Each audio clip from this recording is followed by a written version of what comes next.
259 Sukhoi Su-30 MKI fighters बचे हुए हैं, जबकि इन फाइटर्स का इनिशियल नंबर 272 था।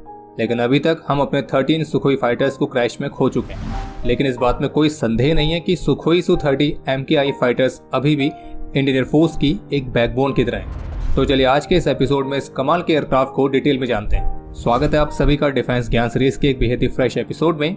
So without wasting any time, let's begin.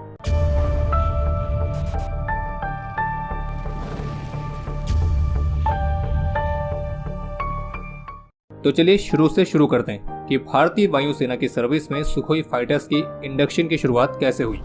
तो इसके लिए भारत और रशिया ने सबसे पहले कॉन्ट्रैक्ट साइन किया था 30 नवंबर 1996 में, और इस कॉन्ट्रैक्ट के तहत 40 Su-30 के फाइटर्स भारत को मिलने थे और भारत के लिए इन एयरक्राफ्ट की डिलीवरी 4 अलग अलग फेसेस में कंडक्ट की जानी थी।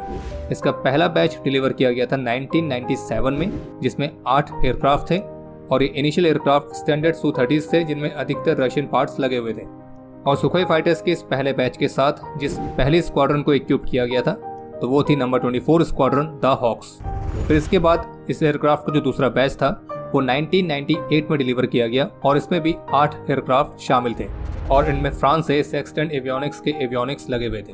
इसके अलावा इनमें लिक्विड क्रिस्टल मल्टीफंक्शन डिस्प्लेस, एक new flight data recorder, embedded GPS के साथ dual ring laser gyro inertial navigation system, electronic warfare equipment जो कि इजराइल की आईएआई से खरीदे गए थे, एक नया इलेक्ट्रो ऑप्टिकल टारगेटिंग सिस्टम और रडार वार्निंग रिसीवर्स भी इसमें इक्विप थे।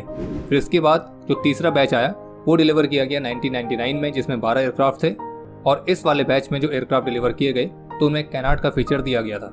और फिर आखिरी बैच जो कि सन 2000 में डिलीवर किया गया था तो इसमें भी 12 एयरक्राफ्ट शामिल थे और ये एयरक्राफ्ट इक्विप थे AL-31FP इंजन्स के साथ। और फिर इसके बाद सितंबर 1998 में इन एयरक्राफ्ट के लिए एक दूसरी डील भी साइन की गई और जिसमें इंडियन एयरफोर्स ने 10 एडिशनल Su-30 के फाइटर्स को एक्वायर किया और वो भी लगभग 277.01 मिलियन US डॉलर्स की कॉस्ट पर। और फिर इस तरह से इन ऑर्डर्स के बाद एयरफोर्स की सर्विस में Su-30 फाइटर्स की संख्या टोटल हो गई 50। और फिर इस दूसरी डील के बाद जो इसका इनिशियल बैच था जिसमें 4 एयरक्राफ्ट शामिल थे तो वो जून 1999 में डिलीवर किया गया और इसमें कुछ advance electronic warfare systems, precision guided munitions capability और कुछ अपग्रेडेड रडार्स भी शामिल थे। और फिर जो इनिशियल Su-30 के फाइटर्स थे उन्हें फाइनली MKI वाले वर्जन में अपग्रेड भी किया गया। इसमें आई का मतलब है इंडिया। और फिर करीब 140 सुखोई Su-30 MKI फाइटर्स के लाइसेंस प्रोडक्शन के लिए एक MOU भी साइन किया गया और दिसंबर 2000 में एक डील फाइनल हुई जिसमें एयरक्राफ्ट का लाइसेंस प्रोडक्शन और कुछ टेक्नोलॉजी ट्रांसफर शामिल था। और इस अरेंजमेंट के तहत HAL कोरापुट को 920 AL-31FP इंजन्स को मैन्युफैक्चर करने के लिए डेजिग्नेट किया गया, जबकि मेन फ्रेम और अदर कंपोनेंट्स HAL के लखनऊ और हैदराबाद डिवीजन्स में प्रोड्यूस किए जाने थे। और एयरक्राफ्ट इंटीग्रेशन और टेस्ट फ्लाइट्स की जो फाइनल स्टेजेस थी तो वो HAL की नासिक डिवीजन में कंडक्ट होनी थी। और अब चलिए Su-30 MKI वाले वर्जन के डेवलपमेंट को थोड़ा सा और डिटेल में समझते हैं। तो इस प्रोजेक्ट के तहत एयरफोर्स के पास जो मौजूदा Su-30 के एयरफ्रेम थे जिसका कोड नेम था कोड 56, तो उन्हें मॉडिफाई किया जाना था और जो मॉडिफाई किए गए एयरक्राफ्ट थे वो जाने गए T-10 PMK के नाम से। फिर जुलाई 1, 1997 में एयरक्राफ्ट ने अपनी पहली उड़ान भरी और इस एयरक्राफ्ट को उड़ाया था चीफ टेस्ट पायलट व्याचेस्लाव एवरेयानोव ने और इसकी फ्लाइट टेस्टिंग 1998 तक कंटिन्यू रही थी।